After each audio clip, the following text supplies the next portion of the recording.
Welcome, dear listeners, to a tale that begins with the quiet pull of a fishing line and unfolds into something far more extraordinary. Imagine being out on the water, surrounded by nothing but the gentle lapping of waves, when suddenly your world is turned upside down by what lies beneath the surface.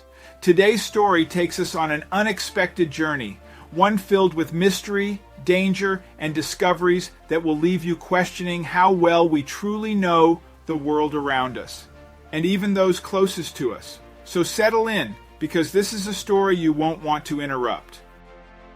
Dennis lost all hope when he went fishing but didn't catch anything all day, but suddenly his fishing rod started pulling, and it was pulling hard. He had been fishing in these waters for years, but had never experienced anything like this before.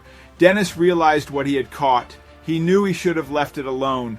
Dennis and his fellow fishermen looked at their catch in complete disbelief. Neither of them had ever seen anything like this before. Dennis didn't know what to do with the monster he'd just caught. Just tossing it back into the water did not seem right. They wanted a closer look at the creature, but it started acting aggressively toward them when they tried. Dennis was freaking out. He wanted to throw it back into the water, but just as he was about to throw it, he noticed something that could explain what this bizarre creature was. When Dennis was sure about what he saw, tears lit up in his eyes. He immediately called the police. Everybody needed to know about his discovery. But what creature had Dennis pulled out from the water? How had it gotten there?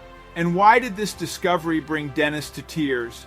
Before we start our story, smash the like button, make sure to subscribe, and hit the notifications bell so you won't miss any new stories. Dennis has been fishing with his granddad since he only was 5 years old. He has been a fishing enthusiast ever since, and by this point, he believed he had caught everything the seas had to offer. But this one cat catch would turn his whole world upside down. What was so surprising was that he caught the monster at his favorite fishing spot. Dennis and his granddad have caught thousands of fish here, but they've never caught anything like this. Sadly, his granddad wasn't here anymore to see Dennis's greatest catch. Dennis often went on his fishing trip with one or more of his buddies. They would drive their small boat out to a location and spend all day together. But today, on the death day of his granddad, none of his friends were available. Going out onto the water alone was not an option. It could be dangerous if something goes wrong, and you were all alone. You would need somebody there. But Dennis needed a distraction today, so he ensured he could go out onto the water that day. Dennis ran out of options, so he ended up posting an invitation on a forum board for local fishermen, asking if somebody wanted to join him out on the water today. And luckily, it did not take long before he got a reaction. Dennis got a message in his inbox from a fisher who had only joined the forum 2 weeks ago. He would have liked to find somebody with more experience, but nobody else reacted, and Dennis really didn't want to be alone today, so this rookie would have to do. Dennis would pick up the rookie in a bar the next town over, and then they would drive to one of his favorite spots in remembrance of his granddad. Dennis wanted to go to their favorite spot. He was always guaranteed a couple of good catches here, and he thought this might be fun for the rookie. After an hour of driving, Dennis finally arrived at the bar. He walked inside and instantly felt very uncomfortable. He wanted to find the rookie and leave this place as soon as possible. But suddenly, chills ran down his spine and his heart started racing. It felt like he was being watched. Dennis wanted to stay and wait for the rookie, but the longer he stayed, the more unsafe he felt. Finally, he couldn't stand the feeling anymore. Dennis decided to leave the bar and get back to the car. But when he stood up and tried to leave, he noticed someone was following him. As he walked to the exit, he heard footsteps coming behind him. Dennis quickly ran back to the car and tried to get the keys out of his pocket, but just when he was about to unlock the car, he felt a hand on his shoulder. Dennis turned around in fear and saw a casually dressed middle-aged man with a beard. "Hey, I've been looking for you," the stranger said. Dennis couldn't stand it anymore. "Who are you? And why are you following me? I'm so sorry if I scared you. I am Drake, the rookie from the forum. I get so nervous around new people. I didn't know how to approach you, so I was just sitting in the bar until I saw you leave." Dennis got a weird feeling about this guy. It all sounded like an odd lie, and besides, Drake doesn't even look like a fisher. After getting to know each other better, Drake told Dennis that he didn't have much fishing experience, but he felt like this was his passion. Dennis told him he would teach him a thing or two. Dennis still didn't completely trust Drake, but maybe he wasn't so bad after all. Drake started telling Dennis about his newly found great fishing career on the ride over to the lake. Drake began to brag about his skills and told Dennis all about how he should be fishing and what rods and lures he needed to use. Dennis tried to be nice, but he was getting more and more annoyed at the rookie. Who did he think he was, trying to tell him what to do? Dennis had been fishing for over a decade. He learned all his skills from the greatest fisherman he knew, his granddad. There was no better teacher than him. Right when they got to the water, they unloaded the boat together, which surprisingly went really smoothly. It seemed like Drake had finally stopped trying to be the expert, but Dennis wasn't ready to let it go just yet. Drake had something waiting for him out on the water. Dennis was ready to show that he didn't need any advice from anyone. He wanted to show off who's the real fishing expert amongst them. But this did not go to plan at all. Dennis was embarrassing himself and his granddad with what he did next. While Drake was reeling in fish after fish, Dennis could not even get a guppy on the boat. How is this possible? Drake really needed to pee, but as they were on a small wooden fisherman's boat, there was no toilet. He had no choice but to pee off the other side of the ship, so he did. While Drake was peeing, Dennis quickly went through his fishing gear. Surprisingly, most of it seemed familiar to him, but this one particular thing really stood out. Drake had a few really odd-looking lures Dennis had never seen before. Could this be what gave him all the success? But then he heard Drake coming back from the front of the boat. Without looking, Dennis quickly grabbed one of those unique lures. As Drake was pulling in another catch just minutes later, Dennis quickly changed his lure to the one he stole from Drake. While Dennis was putting it on, he took a closer look at it. It looked so weird. He could not imagine getting even one fish with this. It only took a few minutes before something started pulling on Dennis's line, and it started pulling hard. He had never experienced anything like this before. How was this possible? Dennis regained his composure just in time and started fighting the fish. This was bigger, heavier, and stronger than anything he had caught before. Dennis's hands and arms were sore from fighting the fish. Dennis started wondering what he could have possibly hooked that would put up such a fight. Neither of them had ever experienced anything like this before. Dennis didn't want to admit it, but to get the fish out of the water, he needed Drake's help to steer the boat in the right direction.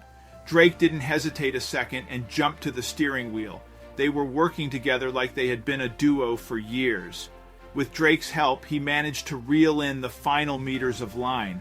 After battling the monster for half an hour, they finally caught a glimpse of the horrifying creature. Drake got the shock of his life and let go of the rod. Drake quickly ran back to the steering wheel and sailed away. Minutes later, he realized Dennis wasn't on the boat anymore. Drake started stressing out. What if the monster has gotten him? He needed to find Dennis as soon as possible. Just when he was about to give up all hope, he saw something floating in the distance. It was Dennis. Drake quickly sailed towards him and pulled Dennis out of the water. Dennis was pissed and yelled, "How could you ever leave me alone?" He still wanted to chase the monster. "We are way too invested to just let it go now. It's your fault we lost the monster, and besides that, you almost got me killed." Dennis yelled at Drake, "I should have never taken a rookie with me. I knew you weren't ready for this." Drake was overwhelmed with a feeling of guilt. "We will find back your rod and reel in the biggest catch of your life, I promise." They were determined to find the rod and the monster that was hopefully still hooked onto it. Dennis told Drake where he saw the rod a few minutes ago, and surely after a few minutes of searching, they found his rod floating in the sea. They caught the rod and managed to get it out of the water. The line started racing again as soon as they got a hold of it. The monster was still hooked. This time, they both committed to reeling it in, and they succeeded. After an hour-long battle, they got the monster to the surface. Dennis had to know what kind of creature this was, but when they tried to inspect the animal, it started acting aggressively. Then all of a sudden, it bit Dennis, and it bit hard. Out of shock, he threw it back into the water, but it wasn't hooked anymore this time. Dennis's arm started to swell up, and it even turned purple after a minute. Drake immediately called the Coast Guard. He explained everything and even sent him pictures of Dennis's arm and the monster. They told them to stay put and try not to panic. All available emergency services are on the way. After 30 long minutes, the Coast Guards arrived. Dennis has already turned completely pale. They told Drake that they won't get back in time if they traveled by boat. That's why an emergency helicopter is already on its way to get them to the hospital. The helicopter finally arrived. With the help of the Coast Guards, they got pulled up. Dennis started feeling dull. He just wanted to rest his eyes for a minute. Dennis woke up in the hospital and saw a policeman standing beside him. He looks at his arm, and surprisingly, everything is okay. But then all kinds of thoughts and questions started racing through his head. What happened? He told the officer that Dennis and Drake had found a very rare fish species, and because there is no anti-venom for its bite, this is one of the most venomous fish on the record. But if there is no anti-venom, how did Dennis survive? The officer told him that he had gotten a blood transfusion from his friend. That blood transfusion saved his life. Dennis asked where Drake was, but the officer said there was no Drake, not even in the helicopter. The officer explained to Dennis why he was there. Dennis had made the discovery of the century. This fish has rarely ever been seen, and there are no survivors of its bite on the record. The media is waiting outside for an interview. The officer is with him for an escort. Dennis wanted to get ready to go outside and asked if the officer would leave the room for some privacy. So Dennis got changed, and just as we were about to leave, he noticed a letter underneath the chair's pillow. Dennis opens the letter and Drake explains everything in the letter. His actual name is James. He told Dennis that he was his long-lost brother and had been searching for him for years. When James moved to this town, he already gave up hope, but then he saw his ad on a Fisher forum. James and Dennis were separated when their parents got divorced. Dennis was only 2 years old when they did, so he didn't remember anything from that time. Dennis got sent to his granddad, and James stayed with their birth mother. Their father wasn't in the picture anymore ever since. James has been looking for Dennis. He always felt like Dennis was near. When James finally found Dennis, he felt like he wasn't good enough for his little brother, so he left town as soon as possible. Dennis felt guilty for yelling at James before and hoped to see him again one day.